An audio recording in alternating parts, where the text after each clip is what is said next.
Congratulations on the film. Thank you. It's awesome, but obviously very sad. What was it like watching it back for the first time?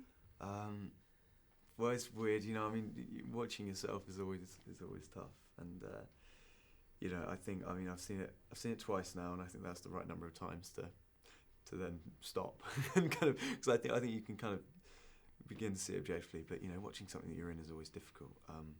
For me though, the scenes which Paddy Considine's in, and I mean Paddy has a way of getting to me like no other actor. There's something about watching someone who's very reserved and strong, and then when they show a little crack, it just, it gets you. It's like a tidal wave of emotion. He's good. I mean, I'm so proud of this movie. I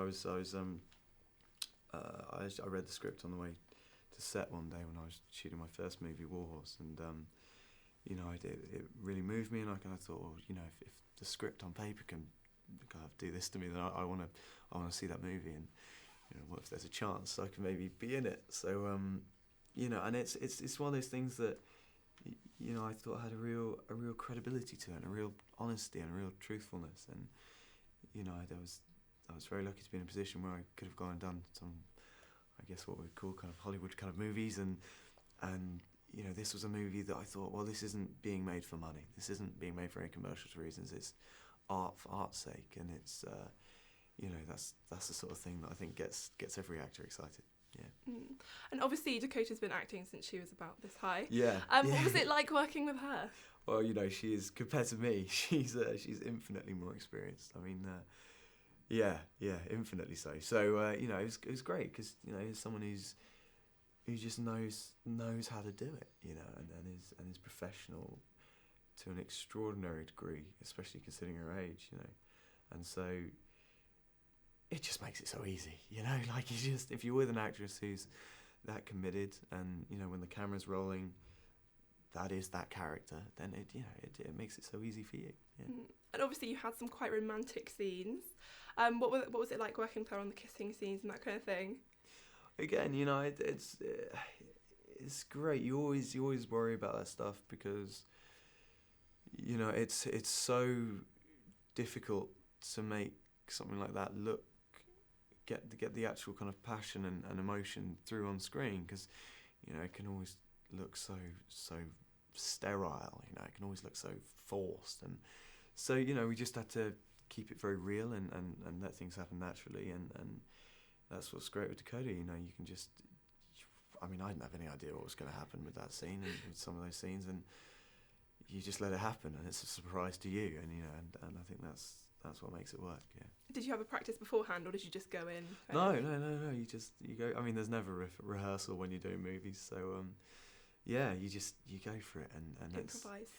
Well, it's not so much improvise, it's just being spontaneous, and just kind of, I don't know. It's terrifying, because if it doesn't work, it's that's it. It's done. Like it's on film, and it's going to be there forever. Whereas when it works, it's great. Yeah.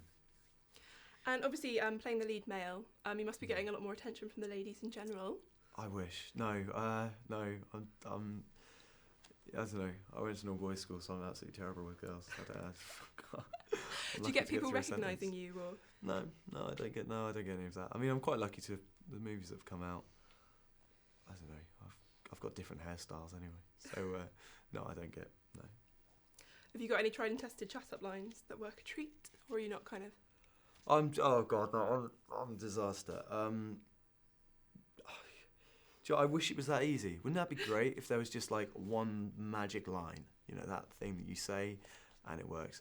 No, I'm useless. I tend to just kind of vomit words over myself. But yeah. Maybe you should do a bit of a Joey from Friends and go for the kind of like, how you doing? But I'm not cool enough. See, that's okay, because he's cool. No, I can't. But, I'll try it, but it'll be a mess. Okay, and last question. It's your last day on Earth. Uh-huh. How are you going to spend it? How am I going to spend it? I don't know. Like the best fun I have is like my family. I grew up in the countryside, and we go back there, and me and my friends, we mess around with cars and blow up stuff in fields and stupid boy stuff. So I'd probably do something like that.